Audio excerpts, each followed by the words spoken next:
Hello, everybody. Myself, SHAILESH GAUR from Irish Labs and BBETA Consultancy, based out of Bangalore. And thank you very much, Planetech Media Bangalore, for inviting me to this webinar on crafting transformative information.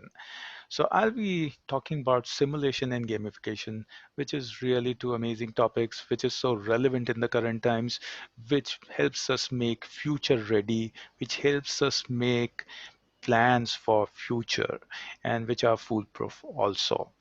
And I'm also associated with Wikistrat as an analyst and World Business Angels Investment Forum as an international partner.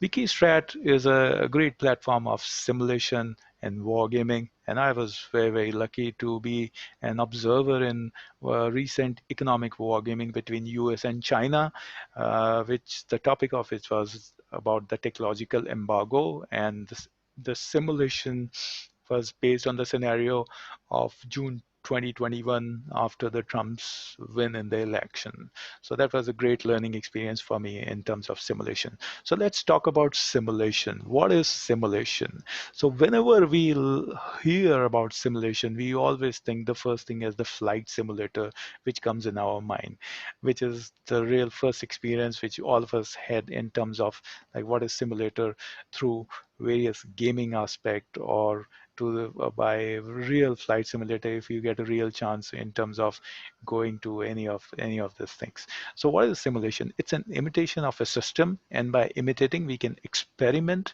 discover action in a better way, how they work, and improve action and responses in a systematic way. Think about a scenario when a pilot is not being trained on a simulator and he's getting trained directly on in live aircraft. So the risk is too high for his life, as well as the economic risk is also very high. So simulation is a great tool which saves cost, which saves times, and which is really very immersive, engaging, and fun-filled. And it creates a great experiential learning and helps in creating a digital reality. So we have all experienced simulation in some sort through gaming or through the flight simulators or various other means. So when I talk about creating digital reality, what is digital reality? Digital reality is into, say, 5Ds, that is what was, what is in terms of real time, what could, what should, and what will. So if I take all these five aspects in time, say, and we get the data from all the dynamic and static sources, and we create the various other data sets on a common platform, then we can say that what could be the scenario, or what should be the scenario, or what will be the scenario. So when we get all these three scenarios, we get insights about that these are the possibilities which can happen, so which gives us time to be future ready, to plan our resources, to correct our mistakes, or what are the threats in the what are the threats, or what are the risks in the future which can be averted by doing certain actions in the present. So that is that is something very special about simulation. Now let's see what are the various applications which can be applied, which can be done for simulation. Say for example, smart ideas. We can have simulation in smart cities, smart infrastructure, defense, environment, or climate change. And in terms of flight management systems, aerospace, remote sensing, and simulation technique is used very high in all the space programs, and space simulations are greatly used, and which is really of great help also.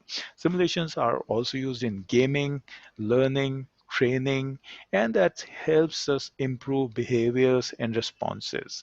One of very old example of simulation on a lighter note is in terms of human relations is the matchmaking, which is very old technique in India. That an astrologer do some calculations, some mathematical calculation, has an inferences and some insights, and he predicts about the match, that how will the life unfold. So this is an example of simulation also on a lighter note, which is a very, very old technique. So now let's see, we have talked about smart ideas, and one of the application of simulation is smart cities. So when we talk about smart cities, what do we think? The first thing is that we have an entire city converted into a digital reality. When we are creating a digital reality, that means we are creating a 3D map or a base map, and 3D maps are now the in thing in most of the smart cities, which gives a real time picture. And cities collect data or information from all the sources like dynamic data or static data, and from sensors, from other platforms, from various other government systems, and they amalgamate that data on a common platform in terms of integrated command control center or a single platform where they can analyze, visualize, and take decisions for efficient government and administrative systems. Say, for example, a city is there and we have a 3D map. So one can do the land use, land plan, green cover, the entire property tax management system, and various other things for better planning and development. Let's see that how simulation is a game changer for smart cities. So smart city with smart digital reality at core, converting all info to a meaningful data will help enhance decision making for efficient administration and citizen services, leading to well-being. So let's take one of the city as an example, which is into the smart city domain in India. And I'm taking this example of this city because this is one of the, and I'm taking example of Surat because Surat has been termed as one of the world's fastest growing city across the world in terms of GDP. So Surat is in Gujarat, and and it is currently having population of around 7 million people and an area of around 327 square kilometer with a mean temperature of around 35 degrees centigrade, and current GDP in 2019-20 is around $50 billion. By 2035 it's going to be around 135 odd billion dollars. So it is one of the fastest growing cities in India, and most of the population in Surat is also migrant, which scales to around more than 50%. And Surat is also an hub of textile, diamond, and various other industries like Shell's Hazira LNG terminal is there. And Surat, in by all this economic activity, produces around an carbon emission of around 4.3. That energy consumption is around 4.3 million ton of oil equivalent. And it's an really energy hungry city, since a lot of industries are there in terms of textile, in terms of diamond, in terms of various other things. So if the city is growing in such a fast way, so what are the things which is required for a city to develop today so that it can be future ready? Say for example, by 2035 the GDP is going to be around 130 odd billion, the population is going to increase, the industrial activity is going to increase. So all the parameters like their air quality index, the and carbon emissions and water consumption, electricity consumption is all going to change. So what is required for a city? What needs to be done in next 2 years, 3 years, 4 years, or 5 years to build that physical infrastructure, build that digital infrastructure to enhance the well-being of the citizens? So let's take this case. So simulation can be one of the tools to make us future ready. So Surat is already having a very, very efficient property tax collection, which helps them get revenue into their books and plow that revenue back to the city's development. So Surat is having around 86% property tax collection vis-a-vis 38% national average because they have already implemented GIS-based property tax collection system. And one of the companies which I was working, that is an ISRO partner company, Scanpoint Geomatics, they implemented the system, and it is one of the best case studies in Ministry of Housing and Urban Affairs. You can check on Surat Municipal Property Tax System and Municipal Ministry of Housing and Urban Affairs as a case study, and you will find it out. And that's a very, very deeply insightful case study, and which can be a role model for across the country, because our property tax collection is just 38%, and most of the municipal corporations are struggling because of that. Because if they don't have money, you cannot do despite having all the best of the intentions. Now, we go back to our 5D model of creating a smart digital reality. If we have the entire city plotted as a digital map, and we have our underground utility, overground utility, your roads, your park, your land cover, your green cover, your industrial corridors, your industrial zones, your commercial property, everything mapped, you know, on a digital platform, and you are getting data from various other government agencies also.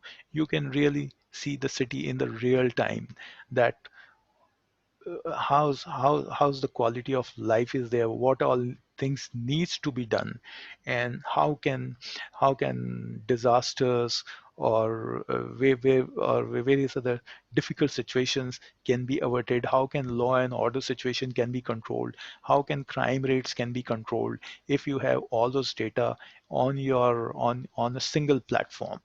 Say Surat is also is on the banks of Tapi River, and it has a history of floods. So if in last 100 years they have got floods around 23 times. So as per the Global Climate Change Committee, that is on the one of the riskiest cities.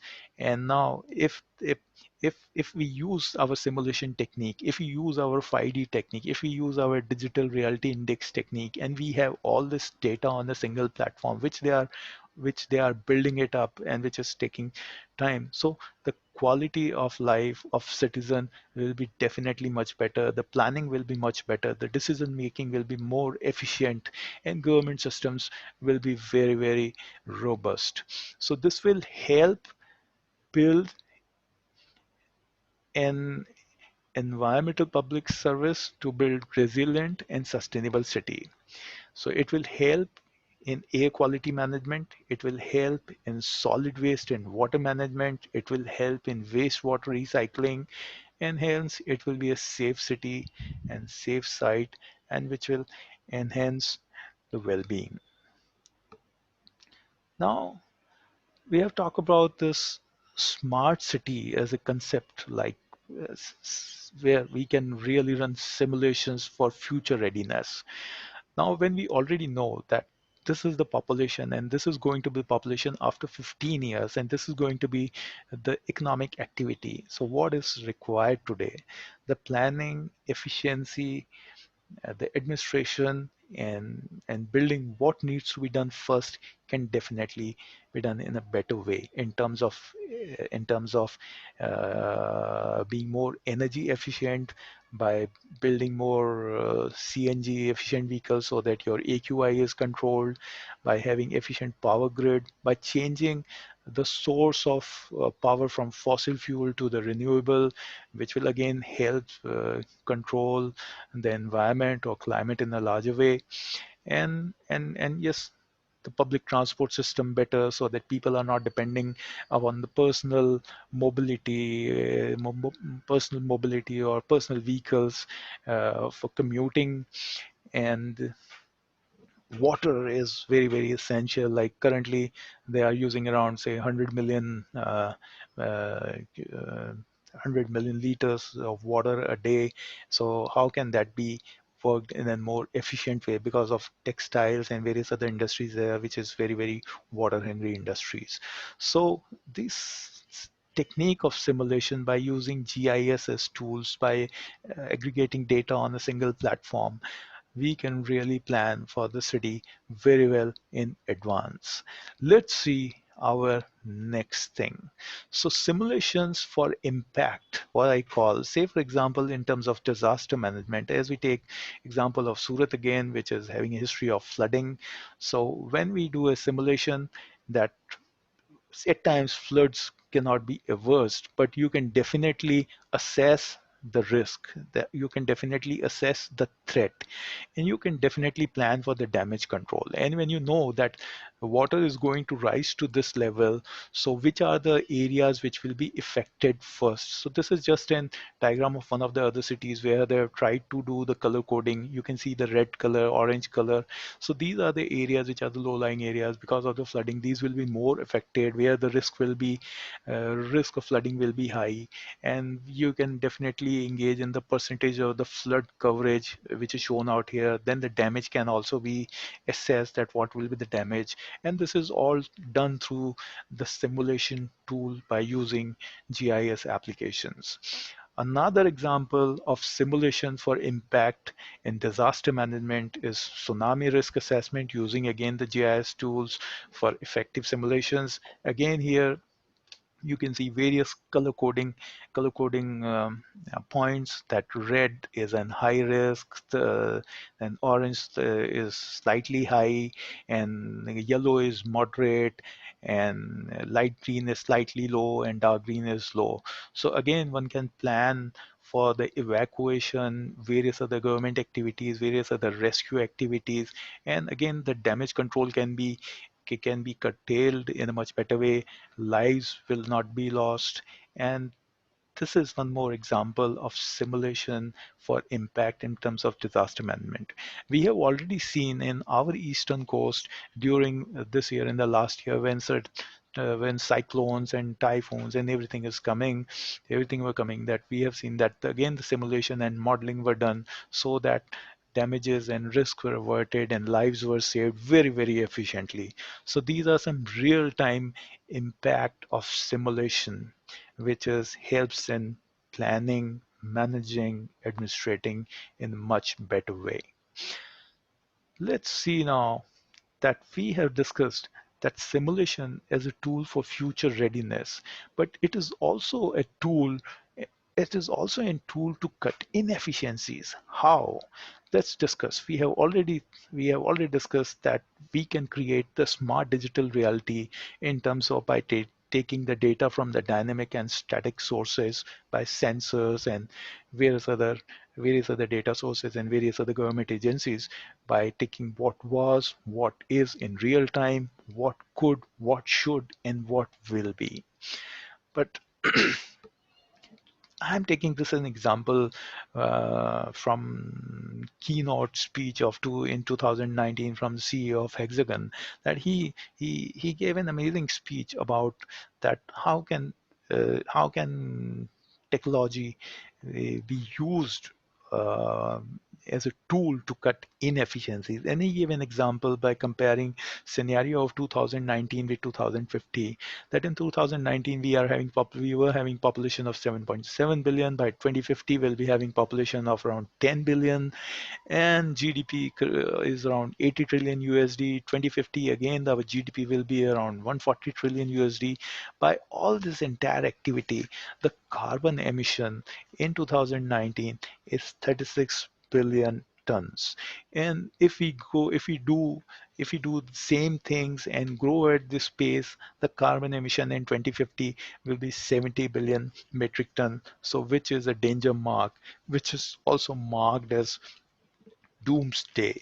So let's see, where does this carbon emissions comes from in 2019 at 36 billion tons. Say energy production is one of the biggest source, which gives around 12.6 billion. Agriculture is second, which gives around 8.6 billion. Industrial activity is 7.6. Transportation, including aviation sector, personal car, commercial vehicles, all put together gives around 5 billion. And yes, buildings and construction also gives an carbon emission of around 2.2, summing up to around 36 billion tons of carbon emission in 2019, which is very, very high. He also gave an example that say human species is around 2 250,000 years old only on planet, and planet is already 4 billion years old. If we compare with a lifespan in a day, so humans are existing, say for example, if one day is the total life of Earth, so we are there only for around 23 minutes. So in 23 minutes, we have consumed around 30% of our planet's resources. With such rapid expansion in population, rapid expansion in economic activity, rampant cutting of forest, is very excess usage of plastic, and all plastic getting thrown in ocean, and that plastic again coming back into the human system in various other forms through the microparticles, and its impact on health and its impact on environment, and and all those things. He also gave an example like we have already cut around 10 million hectares of forest in last 120 years. So 10 million hectares of forest can absorb around 100 billion tons of carbon, so which is equivalent to our 3 years carbon emission. So but but sowing again 10 million hectares of forest is really a big task. Again, the fish is getting very low in oceans. So by 2050, again, entire fish, if the fish population depletes at this rate, again, it will get depleted by 2050. So 2050 is scenario of a doomsday, which we have already know that if we grow at this pace and if we do the same activity like which we are doing, we are going to be in the bad shape.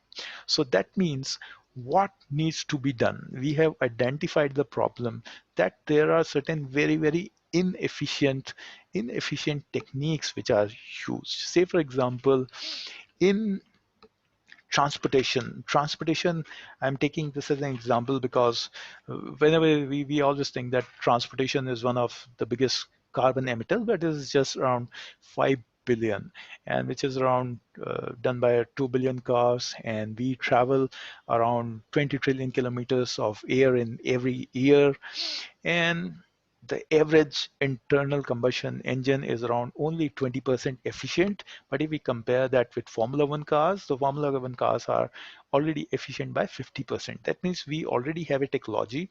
So that technology needs to be replicated, and more public transport systems, efficient energy transport system needs to build in. If we do that, if the same Formula One concept is applied to our normal passenger cars, we will reduce our carbon emission by 3 billion, and then it will go to only 2 billion. Same is example for agriculture. So in agriculture, we are doing around one third of the agri produce is going for waste, which is again and very inefficient.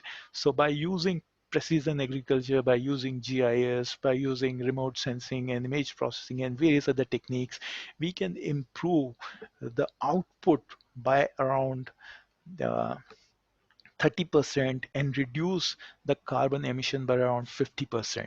So if we reduce carbon emission around by 50%, so we'll go on a level of around 4.6 billion. So we save around again 4 billion metric ton of carbon emission by using precision farming and various other technological aspects, and which will cut inefficiency. Say in terms of industry, so industry throughput is just around 40%. If we give an input of around 100, we get an output of only 40%. So we have a very inefficient industrial output also, and that can be really improved by using data in a very clever way. So clever use of data to drive efficiency, productivity, and quality, which will make which will make, if we improve the efficiencies by 95%, that means the input will also come around say 45 only. So that means it will again save around 4.6 billion metric tons of carbon emissions, and we'll have, with the same industrial output, we'll be producing around 3 billion metric tons of carbon emission in a year. And same is used for buildings. So buildings are again if we have a very energy efficient system in building, we are tracking through various sensors and IoT and various other things, again amalgamating data. So building technologies, we can again save around 1.2 billion metric tons, so which will lead to one. So if we do cut down all these inefficiencies, we'll be producing only around 23 billion metric tons of carbon, which is doable because we have been doing it all this thing in some way or other in some part of other parts of the world, and which need to be replicated across by using all this technological model which will cut inefficiency. So this is one of the classic use of simulation, that what will happen, what could happen, and what should happen. So we have an power to change the future through the power of simulation and cut inefficiencies. For next 30 years, the business model is around sustainability and cutting inefficiencies, which will be a multi-billion dollar businesses. So the point is clever use of data to drive efficiency, productivity, and quality. And we haven't talked about energy production, because as we move from more fossil fuel energies to the renewable energies, definitely the carbon emission will be low. We use new technology like hydrogen fuel cells and various other things. Again, the carbon emission will cut down. So there's more scope to cut down this carbon emission. So we will have an higher economic output and lesser carbon emission, which will make us a better and efficient society and then a better human life. Let's see let's see. Uh, yeah. So what are other popular applications of simulation? We have say the flight planning is one of an amazing tool which is there on the Luciad platform of Hexagon, which is being used by many companies, that they give the optimum route which saves their fuel, they saves their time, and they can get the real data of which all flights are taking, which all routes, and which are the hot spots where most of them are intersecting. Same other applications and simulations are in defense. As I told you, wargaming, Wikistrat is a great platform of wargaming, and battlefield information system.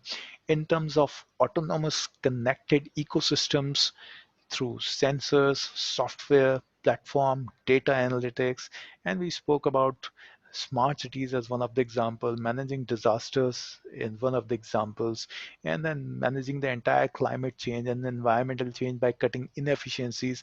These are certain popular applications of simulations which is really very, very interesting and must be deployed across various other departments and where you get the opportunity. And there are tools for simulations which are amply available, and GIS, remote sensing, image processing, and these are some of the amazing tools which is available through multiple companies, uh, Hexagon and other companies all. Let's see. Now we put simulation plus gamification. So virtual reality is one of the good example of simulation and gamification. And there are the four very, very important sectors where virtual reality is used. That is education, travel, medical, and recreation. And among them, virtual reality is used highest in education. And second is your recreation and travel. In medical also, it's being used for learning purposes, for better visualization and all those things. So let's say about what are the various other applications of gamification. So gamification is just as simple as I can put it, like you are being given a medicine, say a cough syrup, but the cough syrup has been sweetened so that you can take that medicine in very, very easy way. So that is the gamifying the entire concepts. That is, you are trying to achieve something, but you are also rewarding the subject or the player or anybody who is the target. So it helps in strategy build up. So if you implement simulation and gamification both, you can really do the strategy build up, which is used in a lot of other corporate exercises, in training programs and higher learning for leadership and all those things. And in education, yes, learning concepts through gamification, where the reward platform and use of positive psychology for enhanced learning and enhanced output of learning is deployed, one gets really very, very good result. And with the change in environment of learning, that most of the learning is now happening on the remote platform through various other platforms, I think gamification has a huge scope in terms of impacting the learning outcomes, because it really motivates a student to focus more, to learn it in a better way, and then get the output, desired output. And gamification and simulation can also be used in training on new processes, and which is used by service industry in banking and in retail and in a lot of industrial complexes in industry. We have a lot of critical processes there. So anybody who is an employee or a trainee, he's first working on that simulated environment where the risks are also real in that simulated environment, and the entire gamification model is also there, that if you have learned all those steps of a critical process, and if you are doing it right, you are being rewarded. If you are doing it wrong, you are being you have been again marked, and you have to go through that process again. So for trainee, for employee, for companies, it is altogether a very, very beneficial process wherein he will learn in a real-time environment and have a very, very low economic low economic cost for the company. And when he goes in the real time in field or on ground to deploy all these techniques, he's doing it very, very efficiently without any faults or without any errors. And hence the employee satisfaction is also very high, customer satisfaction is also very high, and hence the profitability in the entire environment is definitely in a better way. So simulation and gamification helps helps the companies reap better results.